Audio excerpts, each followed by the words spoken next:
नमस्कार दोस्तों, ocean network में आपका स्वागत है। मैं हूं ओमकार चौधरी और मेरे साथ मुंबई से जुड़ गए हैं भाऊ तोरसेकर जी। भाऊ, नमस्कार। बहुत अभिनंदन, बहुत स्वागत, नमस्कार। प्रणाम। भाऊ, गेम तो ट्रंप ने शुरू किया था, ऐसा लगता है मोदी खत्म करेंगे। ब्लैकमेल करके, धमका करके, हाथ उमेट करके दुनिया भर के देशों से डील कर रहे हैं या जबरन साइन करवा रहे हैं। भारत धमकी में नहीं आया और मोदी हाथ पर हाथ रख करके भी नहीं बैठे हैं। तो एक बात होती है, देखो आप कितने शक्तिमान हो, ताकतवर हो, उससे डिसीजन नहीं होते ना। बात हम दुनिया भर क्या बोलते हैं, डेमोक्रेसी है या ये है वो है।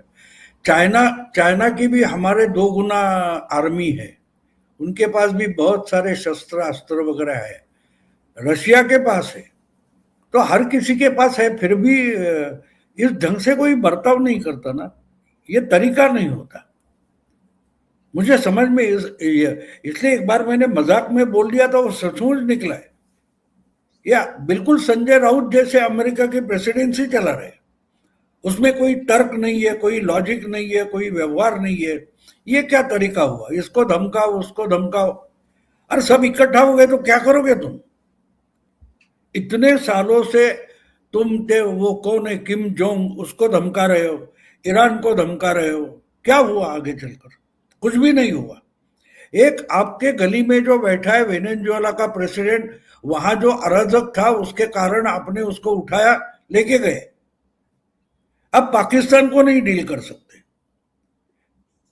तो जिस ढंग से वो जा रहे हैं, और पुराने जमाने में होता, हम समझते कि भाई मनमोहन सिंह होता तो चुपचाप, हाँ किधर सिग्नेचर करना है बताओ, कर देता हूं। अभी आना है तो, नहीं तो इंसान भेजो, फैक्स करके भेजो, फैक्स पर सिग्नेचर, वो मनमोहन कर सकते थे। आज का इंडिया अलग है ना, मोदी का इंडिया अलग है।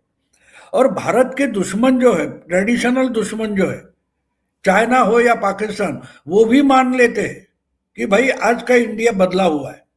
तो उसके साथ मुझे मुझे इस बारे में एक याद आती है, शरद पवार की याद आती है। जब शरद पवार 1999 में अलग हो गए, तो उन्होंने सोनिया गांधी पर आरोप किया था और आखिर उनको धक्के मारकर पार्टी से बाहर निकाला गया।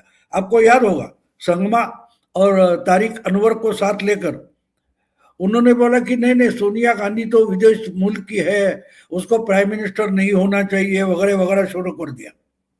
तो मुझे इतना अजीब लगा इंसान का दिमाग। मुझे याद है, मैं उस एक पेपर में काम करता था, तो वो खबर में देख रहा था, जब वाजपेयी पर एक वोट से अगर हार गए थे, आपको याद होगा, तो बाहर आके पार्लियामेंट हाउस के बाहर पायदान पे खड़ा होकर उन्होंने बोला था कि अब सोनिया जी के नेतृत्व, उस वक्त उनको हिंदी तक नहीं अच्छी आती थी, मेरे जैसी बिगड़ी हिंदी बात करते थे, बोले अब सोनिया जी की नेतृत्व में पर्यायी सरकार बनाएंगे।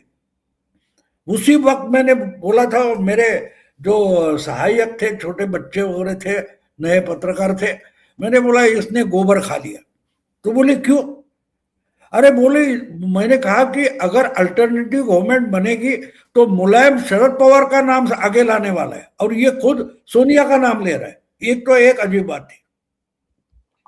यानी अगर आपको अल्टरनेटिव करके बाकी का अपोजिशन देख रहा है, सोनिया को नहीं देख रहा था, आप ही सोनिया का नाम लेते हो। और 3 महीने बाद मुझे याद है, सोनिया ने इनको भेजा था जयललिता को अपने साथ लाने के लिए, और वहां से मुंबई लौटे और अचानक डिक्लेयर कर दिया कि भाई सोनिया नहीं हो सकती, वो मूल इंडियन नहीं है, वगैरह वगैरह वगैरह। मेरी समझ में नहीं आया, जब नरसिंह राव जैसा दुबला कांग्रेस प्रेसिडेंट था, जब सीताराम केसरी जैसा अधमरा कांग्रेस प्रेसिडेंट था, उसके खिलाफ आपने बगावत नहीं की। वो पॉसिबल था। वो कोई तगड़े लीडर नहीं थे जिनको कांग्रेस की ऑर्गेनाइजेशन में कोई दब के रहने वाले थे, ऐसी बिल्कुल बात नहीं थी। ना केसरी थे, ना नरसिंह राव थे। उनके साथ चुपचाप एग्रीमेंट करते रहे, कॉम्प्रोमाइज करते रहे, और जब खुद गांधी खानदान से कोई अध्यक्ष बनकर बैठा है, आपने ही उसको लाया है, तो उसके सामने क्या हवा निकाल रहे हो तुम? तो मुझे आज बिल्कुल उस शरद पवार की याद आ रही है कि जिन्होंने बड़ी भारी गलती कर दी सोनिया पर आरोप करके। तो आपको याद होगा सोनिया ने फटाक से रिजाइन किया था, फिर बाकी के ये लोग सब भाग दौड़ कर गए थे, गुलाम नबी आजाद हो या बाकी लोग सब गए थे, और सोनिया के हाथ पांव पकड़कर उनको लाया था। और पहली मीटिंग हो गई तो उसमें शरद पवार और तारिक अनवर को पार्टी से निकाल दिया था। तो समझ में नहीं आता, जहां आपकी ताकत नहीं है वहां आप क्यों लड़ना चाहते हो? क्या जरूरत है? ये बंदी मुट्ठी है, कांग्रेस अमेरिका सुपर पावर है, ये बंदी मुट्ठी है, आपने खोलने की क्या जरूरत थी? मेरी समझ में नहीं आया। जो बातें पॉलिटिकली और डिप्लोमेटिकली हो सकती है, उसके लिए हर बार आप तलवार निकालोगे तो कुछ नहीं होगा। तो बिल्कुल यही हालत ट्रंप की हो गई है, और उनको एक तक मालूम नहीं है कि मोदी जितना पॉलिटिशियन है उससे भी ज्यादा बड़ा डिप्लोमेट है, जिसने पिछले 10 साल में दुनिया की पूरा सत्ता का संतुलन पलटी करके रखा है। और उसके पास मेजोरिटी तीसरी चुनाव के बाद नहीं है, फिर भी जिस ढंग से, जिस लहजे में मोदी काम कर रहे हैं, उसके सामने तो ऐसी बात करने की जरूरत नहीं थी।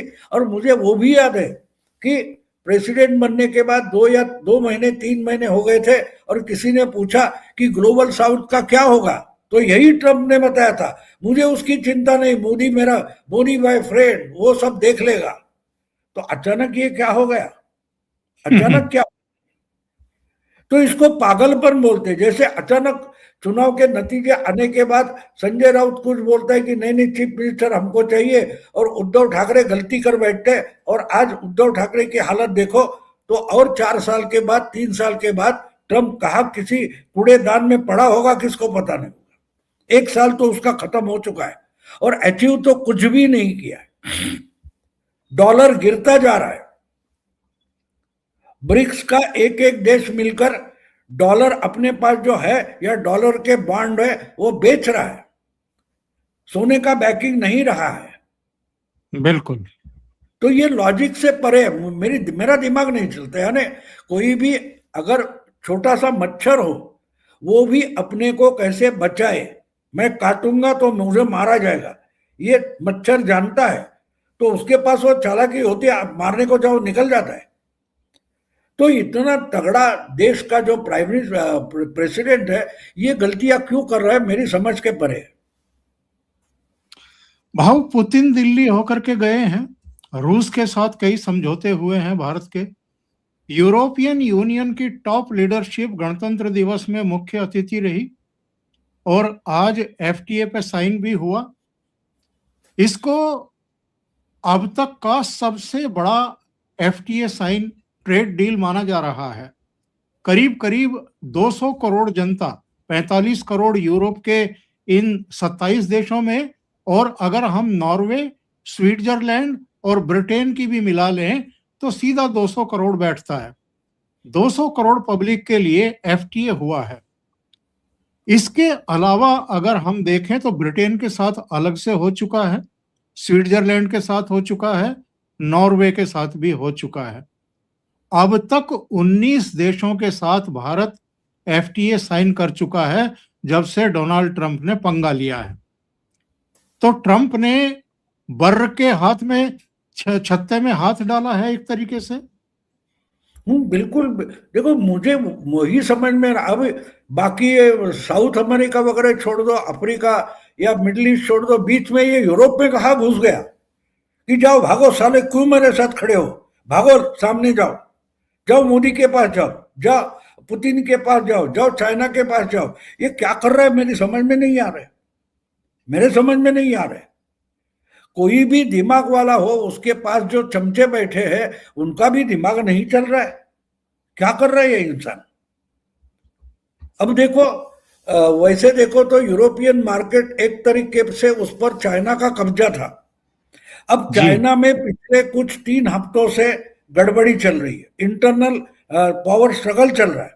जिनपिंग अपना जो ताकत है वो गंवा रहा है या टिका रहा है पता नहीं, लेकिन अंदरूनी बातें जो खबर बनकर आ रही है वो देखने को मिलता है कि जिनपिंग इस वक्त इंटरनेशनल डेमोक्रेसी डिप्लोमेसी करने के मूड में नहीं है, ना उसको वो सहूलियत मिल रही है।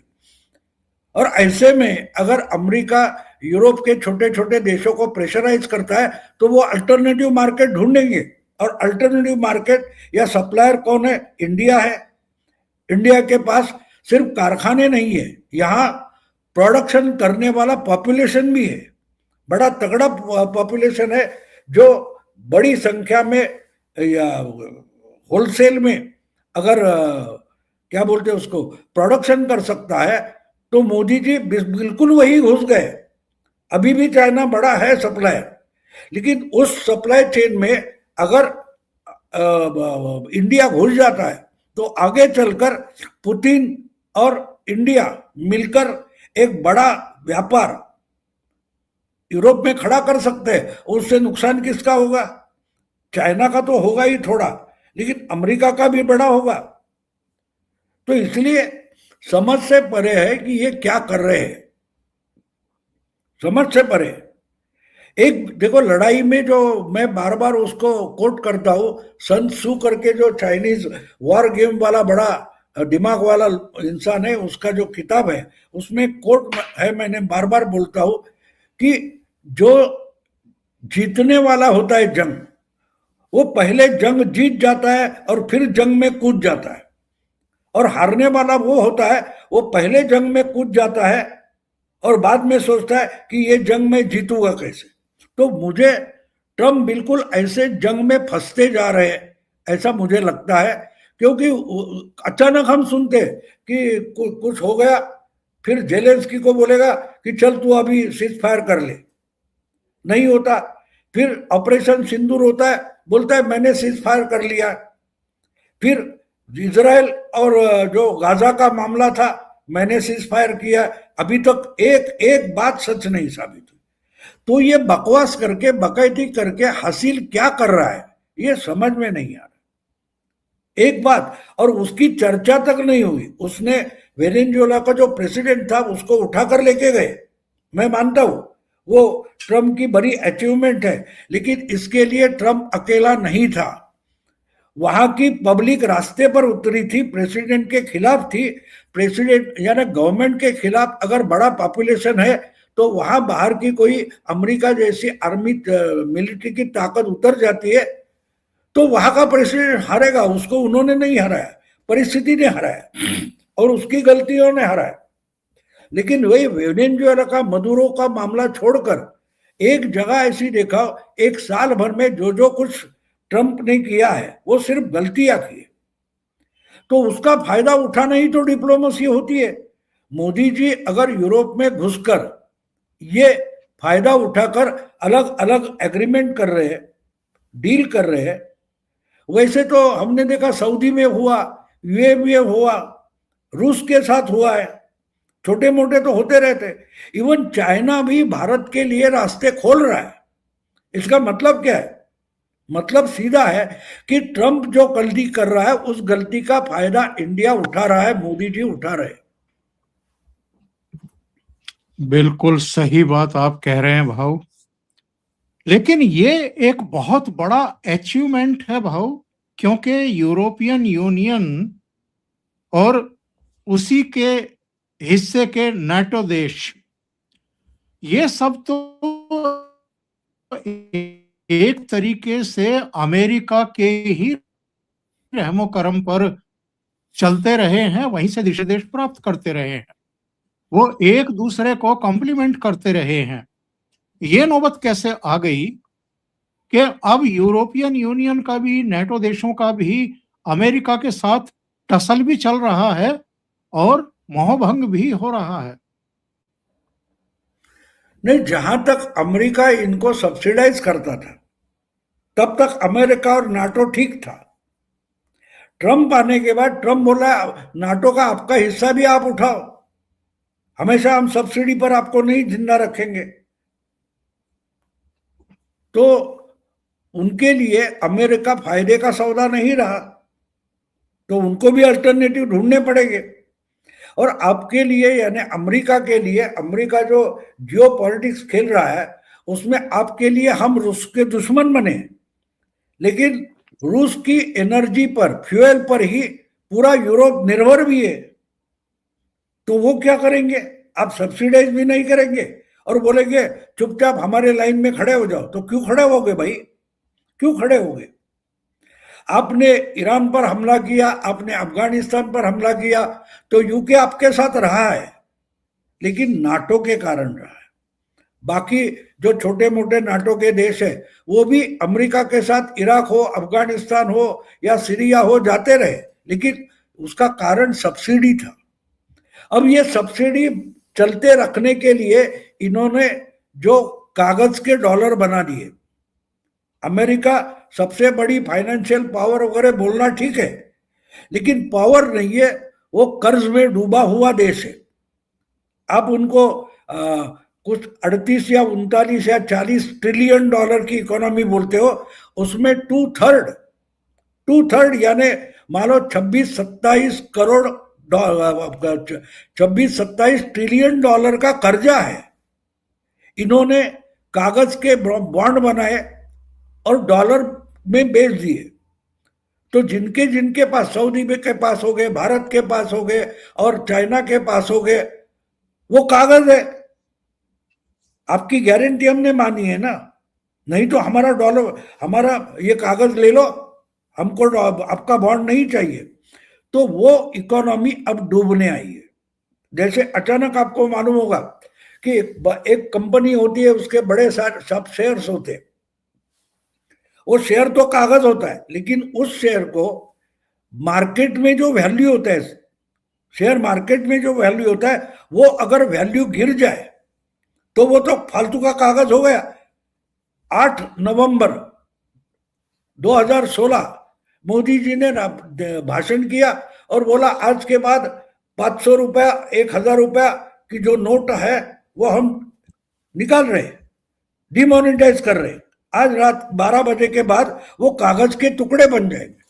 तो एक तरीके से जो आज तक पिछले 15-20 साल में अमेरिका ने एक झूठी इकोनॉमी खड़ी की थी, बॉन्ड डॉलर की, वो अब संकट में आई है। और वहां से निकले कैसे? इसलिए ठीक है भाई, इनकी सब्सिडी बंद कर दो, वेनेजुएला का पेट्रोल उठाने की या ऑयल उठाने की दादागिरी करो, अलग अलग तरीके से। यानी जो आपको बिल्कुल सिंपल करना है, तो नीरव मोदी को मोदी सरकार ने कभी लोन नहीं दिया था। विजय मल्ल्या को मोदी सरकार ने कभी भी लोन नहीं दिया। पेट्रोल की कीमतें कंट्रोल में रखने के लिए जो ऑयल कंपनियों को भारत सरकार ने बॉन्ड लिख के दिए थे, वो सब किसके सर पर आ गया? मोदी के सर पर आ गया। तो आज जो कांग्रेस वाले चिल्ला चिल्ला कर बोलते हैं कि हमारे समय में तो पेट्रोल 60 रुपया था, 55 रुपया था।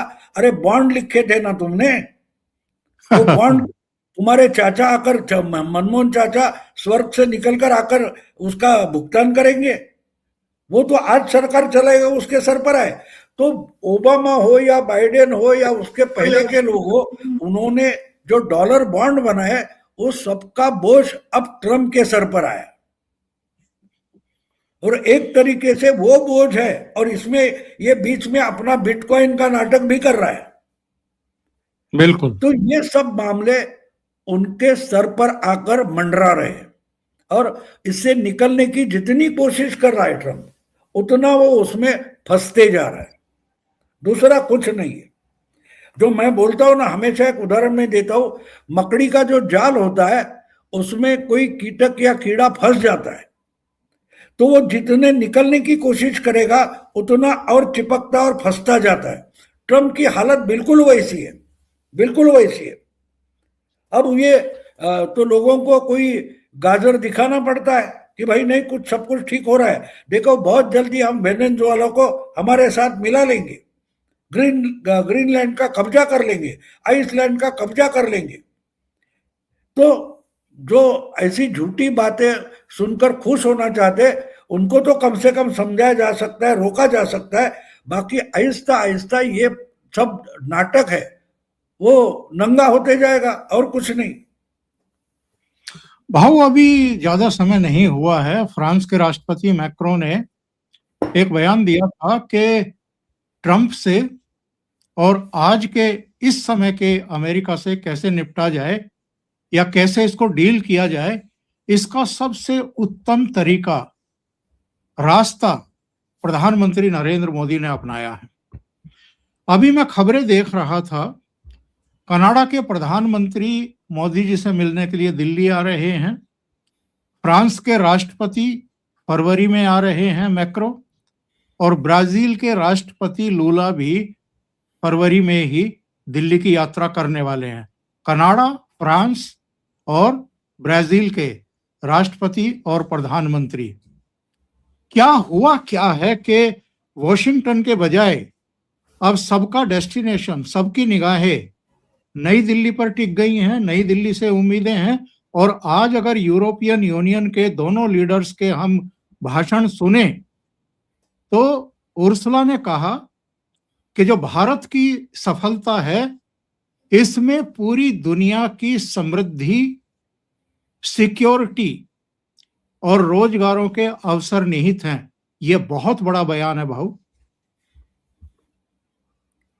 वाइब्रेंट गुजरात, वाइब्रेंट इंडिया और वाइब्रेंट अर्थ, समझे? मोदी उसी राह पर चल पड़े जहां उन्होंने गुजरात में शुरुआत की थी, बस वही राह उन्होंने छोड़ी नहीं है। लोगों में पुरुषार्थ जगाओ, आत्मनिर्भरता, यही रास्ता है। ये दुनिया को बताया था। देखो अभी अभी ये यूरोपियन यूनियन की उर्सुला बोल रही है, लेकिन 2 साल पहले से ही आधा अफ्रीका तो यही बोल रहा है। जब G20 की अध्यक्षता मोदी के पास थी, उन्होंने डिक्लेयर कर दिया अफ्रीकन यूनियन को मैं ब्रिक्स का मेंबर करके ले रहा हूं। याद होगा आपको, G20 का मेंबर करके लिया। तो वहां के जो 20-22 छोटे छोटे देश है अफ्रीका के, यानी आधा अफ्रीका मोदी को लीडर मानने पर बाध्य हुआ, क्योंकि मैं आपके लिए आवाज बनूंगा, ये बोला था। G20 में मोदी ने क्या बोला था? मैं आपके लिए आवाज बनूंगा। तो उसका मतलब ये था सिर्फ G20 में नहीं, बल्कि ब्रिक्स में हो या इंटरनेशनल मंच पर मैं छोटे गरीब देशों की आवाज बनूंगा। तो आधा अफ्रीका वहां से आया था, आधा यूरोप आ गया है, और थाईलैंड हो, ये जो छोटे छोटे आसियाई देश है वो पहले से ही अधमरे पड़े हैं। उनको भी कोई मोदी जैसा उद्धारक चाहिए। तो बचा क्या है इनके पास? बचा क्या है? तो बचा था कनाडा, ब्राजील, साउथ अफ्रीका और फ्रांस, जो यूरोप की एक समय की महाशक्ति और आज भी वीटो बोला जाता है। और आपको याद होगा बहुत पहले से 1-1.5 साल से मैं एक बात कर रहा हूं कि मोदी जी नया यूनो निर्माण कर सकते हैं, और अगर रीडेवलपमेंट होती है तो पुराना मकान तोड़ना पड़ता है, तहस महस करना पड़ता है। तो एक तरीके से मोदी उसमें लगे हुए हैं और ट्रंप उनकी मदद कर रहे हैं। बोलते मुझे टेंडर दो, मैं यूनो तोड़ देता हूं। आज जो जानकारी मेरे पास है या मैंने कहीं पढ़ी है अलग अलग, तो यूनो के जो अलग अलग कुछ 50 से ज्यादा छोटे मोटे इंटरनेशनल फोरम हैं, उससे अमेरिका ने अपनी सदस्यता वापस ली है। यानी 70 हम आपको अभी इसके आगे ऐसे 70 संगठनों से अपने को विड्रॉ कर लिया। तो मतलब यह है कि आज के बाद मैं आपका सब्सिडी का पैसा नहीं देने वाला। ये बहुत बड़ी बड़ी बातें करते हैं, लेकिन इनके पास चलने के लिए पैसा कहाँ है? आपको याद होगा कोरोना का फैलाव हो गया, तब इनके पास, वर्ल्ड हेल्थ ऑर्गेनाइजेशन के पास पैसा नहीं था, उनको चलाने की जिम्मेदारी चाइना ने उठाई थी। तो चाइना में जो कोरोना फैल रहा था वो बात वर्ल्ड हेल्थ ऑर्गेनाइजेशन ने छुपा के रखी थी। इसलिए देखते देखते 2-2.5 महीने में, शायद वहां मुझे लगता है अक्टूबर के आसपास अक्टूबर 2019 में कोरोना फैलना चाइना में शुरू हो गया था, तो जो वर्ल्ड हेल्थ ऑर्गेनाइजेशन का डेलीगेशन गया था उनको वह बात पता थी, उन्होंने छुपा के रखी और दुनिया भर फैल गया। तो ये साले फुकट के भीख मिलती है कटोरे में, उस पर चलने वाले फोरम है, तो उनको खरीदने में कितना टाइम लगता है। मोदी और पुतिन मिलकर इनके मुंह पर अगर दो चार अरब डॉलर का भीख फेंकेंगे तो ये चुपचाप तुम्हारे साथ आ जाएंगे, कोई बड़ी बात नहीं। तो इसलिए मैं पिछले 2 सालों से ज्यादा बोल रहा हूं कि मोदी यूनो तोड़ेंगे। और मुझे तो यहां तक दिखाई दे रहा है कि जो मुंबई में, नवी मुंबई में बड़ा एयरपोर्ट बना है, तो मोदी जी का टारगेट है कि मुंबई को अगला न्यूयॉर्क बनाना है, जहां यूनो का हेडक्वार्टर होता है। बहुत क्योंकि महत्वपूर्ण न्यूयॉर्क भी अमेरिका की, दुनिया की आर्थिक राजधानी है। तो एक तरीके से जो खबरें आप मुझे सुना रहे हो वो मेरा जो दावा है पिछले 1.5-2 साल से, उसको आधार दे रही है कि हाँ बिल्कुल हर कोई मुंबई की तरफ, भारत की तरफ देख रहा है कि भारत एक नई इंडस्ट्रियल और फाइनेंशियल और कमर्शियल राजधानी दुनिया की बनकर उभर रहा है, और इसलिए ये लोग आ रहे हैं। और कौन सी बड़ी बात है। भाऊ, जो कुछ आप कह रहे हैं वो एक और घटना इसकी पुष्टि करती है। अभी गाजा पीस बोर्ड के नाम पर इन्होंने दुनिया के चुनिंदा देशों को आमंत्रण पत्र भेजा था कि आप लोग 10,000 करोड़ डॉलर दो और इसकी अस्थाई सदस्यता ले लो। बहुत सारे देश जिनका कोई, मैं नहीं समझता कि इकोनॉमिकली भी और वैसे भी उनका कोई बहुत ज्यादा शेयर है दुनिया में, ऐसे लोग तो, और जो जिनकी ये वहां मरोड़ सकते हैं, जिनको ब्लैकमेल कर सकते हैं, धमका सटका करके बुला सकते हैं, वो सब तो इनके साथ इकट्ठा हो गए। 50 से ज्यादा देशों को इन्होंने निमंत्रण भेजा, लेकिन केवल 20-22 उस समय इकट्ठा हुए जब इसकी घोषणा हुई, 50 भी इकट्ठा नहीं हुए। तो गाजा पीस बोर्ड से जैसे ही भारत ने दूरी बनाई या चुप्पी साधी, वैसे ही चीन और रूस दोनों थोड़ा पीछे हट गए। वो भी, उन्होंने भी कोई जवाब नहीं दिया भारत की। अच्छा, ब्राजील को इन्होंने खुन्नस में आमंत्रण ही नहीं भेजा था कि आप आइए। क्या इस घटना से अब ट्रंप की समझ में आ गया होगा कि ये जो आप घुड़की दे करके, धमकी दे करके, ब्लैकमेलिंग से, दूसरे तौर तरीकों से पूरी दुनिया को अपनी उंगली के इशारे पर नचाना चाहते हैं, अब दुनिया आपके इशारे पर नाचने को तैयार नहीं है? देखो, समझ में आना एक बात अलग होती है और उसका स्वीकार करना और अकॉर्डिंगली अपना आचरण करना अलग बात होती है। उद्धव ठाकरे की समझ में आ गया कि वो विधानसभा चुनाव बुरी तरह से हार गए, कॉरपोरेशन का चुनाव बुरी तरह से हार गए। समझ में नहीं आने का क्या मतलब है, आंकड़े सामने है, समझ में आता है, लेकिन उनके जो तेवर है वो नहीं उतर रहे। तो ट्रम्प बिल्कुल अलग नहीं है, ट्रम्प बिल्कुल अलग नहीं है। उनको लगता है कि जब तक मैं हार नहीं मानूंगा तो सब दुनिया मुझे डरेगी। तो वो समय चला गया है, उनकी समझ में नहीं आ रहा है। अब देखो, यूनो का क्या काम होता था, यूनेस्को का क्या काम होता था, और जो कोई बड़े यूएन ह्यूमन हेल्थ, क्या ह्यूमन रिहेबिलिटेशन वगैरह चल रहा था, हमेशा वो लोग पहले गाजा में दौड़ते थे, खाना पीने का सामान लेकर, दवाइयां लेकर जाते थे। आज कौन भेजता है? कहीं भूकंप हो गया, भारत भेजेगा, हम गेहूं भेजेंगे, हम आटा भेजेंगे, हम दवाइयां भेजेंगे, हम डॉक्टर का एक डेलीगेशन भेजेंगे। ये कौन काम करता था? चाइना कर रहा है, आज रूस कर रहा है, अमेरिका कर रहा है, नहीं इंडिया कर रहा है। जो छोटे छोटे देश है उनको समझ में आया है, ट्रम्प की समझ में कुछ आने की जरूरत नहीं है। जो यूनो के 150-200 मेंबर है उनको समझ में आ रहा है कि अगर कोई हमारे लिए भगवान की तरह दौड़ कर आएगा तो इंडिया आएगा, तो अपने आप बाजी पलट जाती है। ये आप स्वीकारो या ना स्वीकारो, उससे भारत को और मोदी को कोई मतलब नहीं है। भारत किसी का वैलिडेशन या मान्यता नहीं चाहता, ये आप समझ लो। और इसलिए ट्रम्प जो करना है करे, मोदी अपनी तरीके से जा रहे हैं। और देखो अब 8 महीने से ज्यादा हो गया, लेकिन ट्रम्प जो बकैती कर रहा है उसका मोदी जवाब तक नहीं देते, इग्नोर करते हैं। तो बात साफ है, जिनको समझना है समझो, ना समझे वो अनाड़ी है, और क्या है। हाँ एक बात है, और इसके बीच में जो खबर आई थी, यूके है, फिर फ्रांस है, ऐसे देश, कनाडा भी है, बोलता है कि हमको ब्रिक्स में आना है। इसका मतलब क्या है? ब्रिक्स नया यूनो बनने जा रहा है, जिसकी लीडरशिप यहां से वहां से देखो तो एक तरीके से मोदी कर रहे हैं। अगर ब्राजील यहां आ रहा है, मतलब क्या है?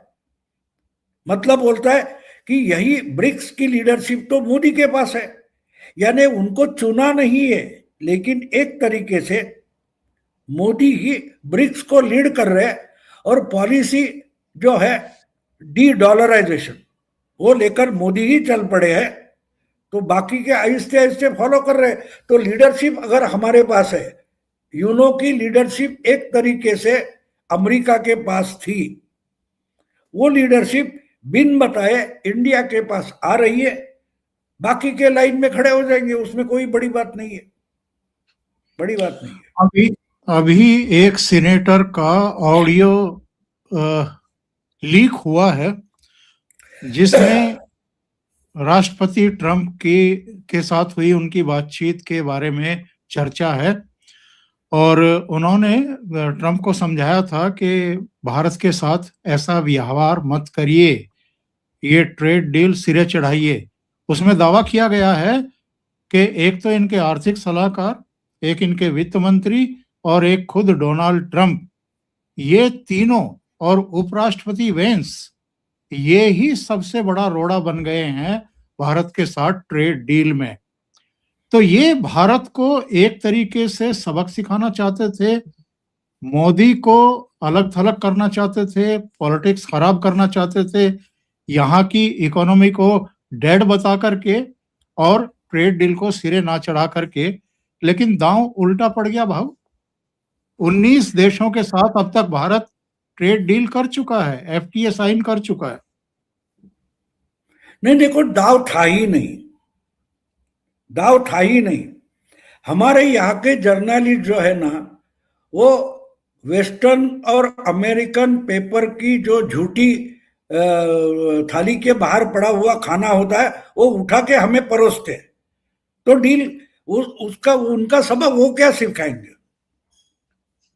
अगर हम आपको रिकॉग्नाइज नहीं कर रहे तो आप क्या हमें सबक सिखाओगे? जो बकवास करने करो, अपने हाथ से मरो, हमको क्या करना है, हमको परवाह नहीं है। जब मोदी उनको जवाब तक नहीं दे रहे तो वो सबक सिखा रहे, वो सबक हम भी क्यों बोले? छोड़ दो उनको, अपने कर्म से मरने दो। एक भी तरीका जयशंकर हो या मोदी हो, अगर उनको जवाब नहीं दे रहे तो ये खबरें हम पढ़ना ही बंद कर दे तो अच्छा है। कि क्यों ये हमको उकसाने की कोशिश है, उससे ज्यादा कुछ नहीं है। उनको भी मालूम है हम नहीं जा सकते, देखते कहां तक जाते हैं। और मोदी भी इंतजार में बैठे, जाओ और डूबो, और डूबो, और डूबो, ये मोदी का जवाब है। और हमको जो करना है हम कर रहे। आपने ही कहा 19 देशों के साथ डील कर दिया, रूस के साथ किया, इसके तो हमारा तो काम चल रहा है, हमारा कुछ भी बिगड़ा नहीं है। भाऊ बहुत बहुत धन्यवाद इतना समय देने के लिए, समय निकालने के लिए। बहुत महत्वपूर्ण चर्चा आपसे के साथ हुई है और दर्शकों को भी अच्छी लगी होगी। अगर आपको ये चर्चा अच्छी लगी है तो लाइक का बटन दबाएं, ये वीडियो साझा करें अपने मित्रों के साथ ग्रुप्स में। इसके अलावा चैनल आपने सब्सक्राइब नहीं किया है तो जरूर कर लें, साथ में लगे बेल आइकॉन को दबा दें, उसमें भी ऑल वाला बटन दबाएं, ताकि सभी नोटिफिकेशन आने वाले वीडियो के आपको जरूर मिल जाएं। भाऊ के 2 चैनल हैं, मराठी में प्रतिपक्ष, हिंदी में प्रतिवाद। तो दोनों को सब्सक्राइब करें और उनको सहयोग करें। Thank you so much. नमस्कार।